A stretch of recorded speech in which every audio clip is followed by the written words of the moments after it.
This is part of the Clayborn family story.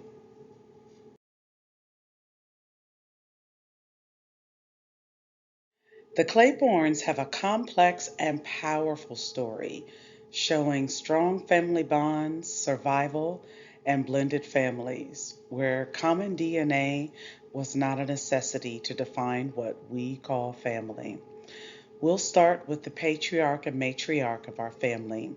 Squire Virtue Clayborn was born in 1821, Virginia, and Maggie Bolden Clayborn was also born around 1847 in Virginia.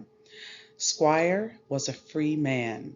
He is listed in the 1860 census by name, which is prior to the Civil War, so that's a likely conclusion that he was a free man.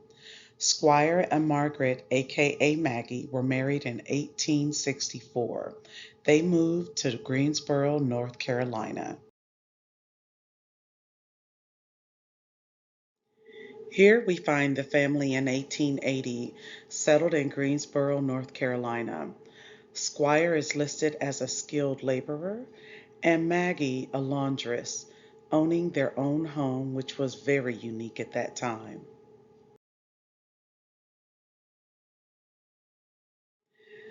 Annie finds love with Amos Swindell Banks. Amos Banks and Annie Clayborn fell in love and were married in 1904. John was 9 years old and his brother Robert was 7. This was Amos's second marriage and Annie's first. Amos took the boys and treated them as his own. It's clear the impression that Amos had on the boys because John lists him on some public records as his father, and John named Harry with Amos's middle name. Amos was a well-known whiskey maker, and newspaper records show that he trained John in this lucrative side hustle, likely spending hours explaining the intricacies of the craft to the boys.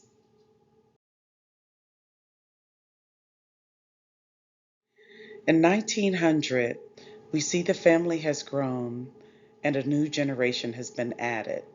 Squire is now 78, and he and Maggie have been married 36 years. They've had a total of 10 children. Here is the first time we get to see John William Clayborn and his little brother Robert. This home that the family resides in is owned by Squire and Maggie.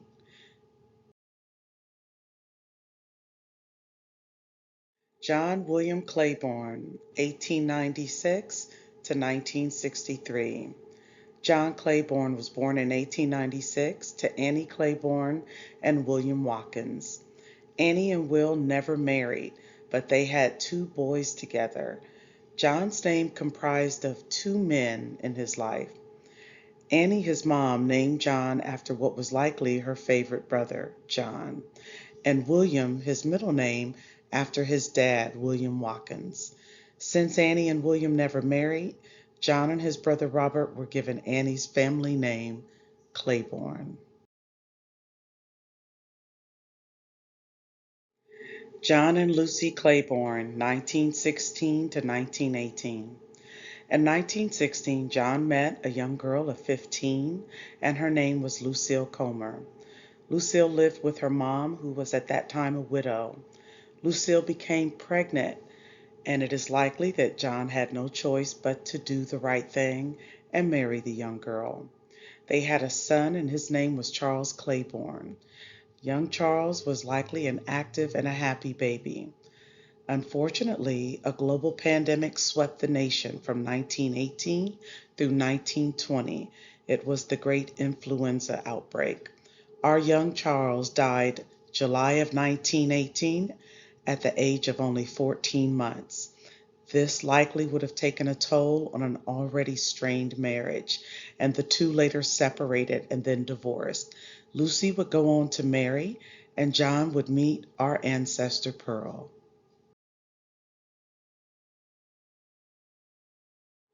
John William Clayborn and Mary Pearl Alice Wright were married from 1919 to 1935. John and Pearl loved each other and had 7 beautiful children as a result of their union. Margaret Ann, 1921 to 1987, Harry Swindell, 1924 to 1974, John William Jr., 1926 to 1967, Mary Elizabeth from 1927 to 2007, Dorothy Thelma, 1929 to 1973, Pearl Betty Ann, 1930 to 2016, and Paul Eugene, 1932 to 1991. John flees to New York. As the story told to us passed down from Pearl's children, John told his wife Pearl that he was going to the store to get milk. He never returned. John is seen in the 1940s living with his Uncle John, who is now a widow. John would later marry again, and in 1940, Pearl is listed as head of house as well as divorced. Uncle John was a watchman for the railroad and was able to use his connections to get John a steady job for the railroad there in New York.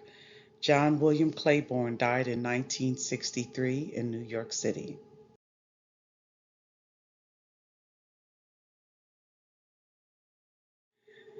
Pearl Wright Clayborn, 1893 to 1966.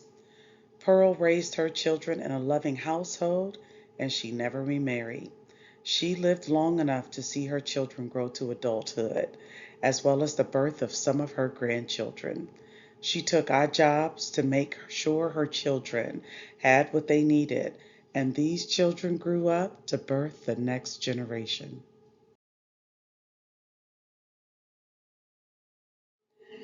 The Banks, Amos's roots. The Banks come from a long line of free people. Here in the 1700s, the family resides in Virginia, and it was William Banks, a free man, a free black man, that moved his family to North Carolina. William would then have a son named John Banks, who would be born in 1810. He too was a freeman.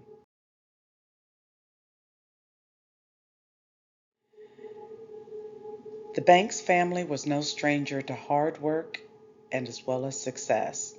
In the 1800s, Hugh Banks, Amos's older brother, after completing his apprentice and becoming a master barber himself, purchased a barber shop that served blacks as well as whites. A few years later, that barber shop burned down, unfortunately, but the entire town rallied to assist in that rebuild. There was a grand opening, which later was touted as the barber shop being better than ever.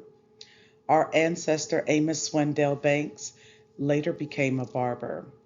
According to the rules at that time in the late 1800s, to be a barber with the state of North Carolina, you had to be an apprentice under another licensed barber.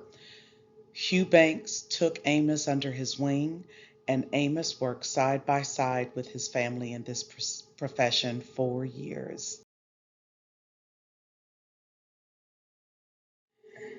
John and Elizabeth Banks. John Banks was born in 1810 as a freeman, and subsequently all of his children were free. In 1838, he had John Banks Jr.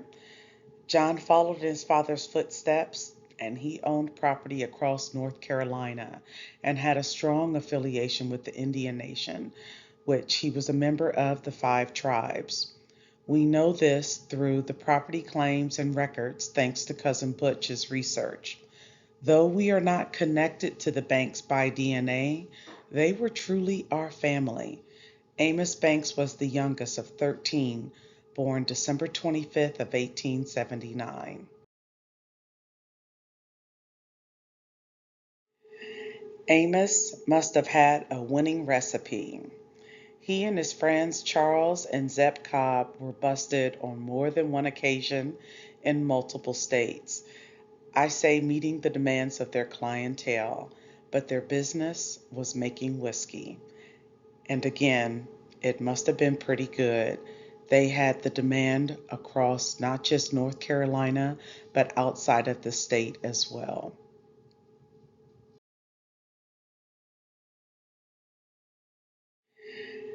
Amos, as an adult, was a member of the Army and fought in the Spanish-American War. Unfortunately, our dear Amos died in 1970 at the age of 90. At this time, his only surviving relatives were his brother Hugh Banks and his sister Anna Banks.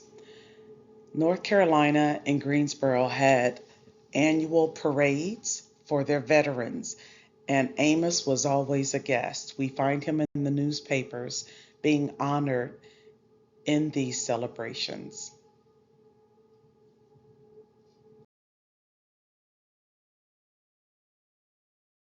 During my research for the past few decades, I have taken not one but two DNA tests. With that said, I have found that on my maternal side, which is the Clayborn side, I have a strong Nigerian background. If you are a DNA relative of the Clayborns, you too have Nigerian in you.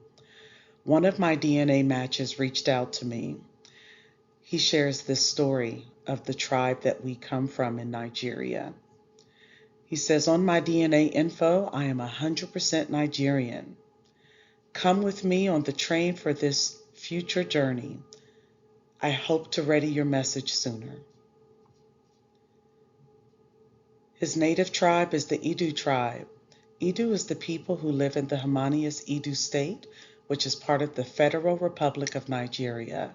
Its ancestors were the founders in the 12th century of the ancient Kingdom of Benin, which is also called the Kingdom of Edo. He says, my family, from what I know, have always lived in the Benin city. Edo State in Nigeria, the place I lived till when I was 18. I then migrated to Italy on a school scholarship in July of 1989.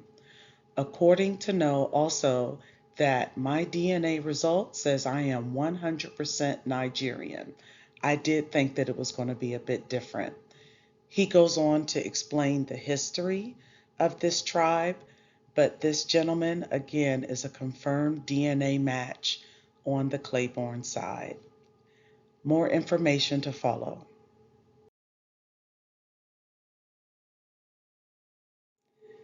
In this journey and finding out about our tribe of origin, I wanted to show these pictures I pulled from the internet. These folks are from the Edo tribe currently, and then you will also see on the map how we are so close to the shore. It is very likely that for slave traders, we were easy access, unfortunately.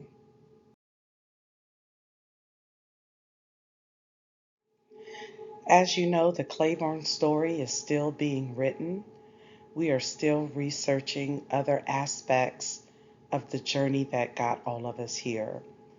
Please enjoy the next few slides with some pictures of our family.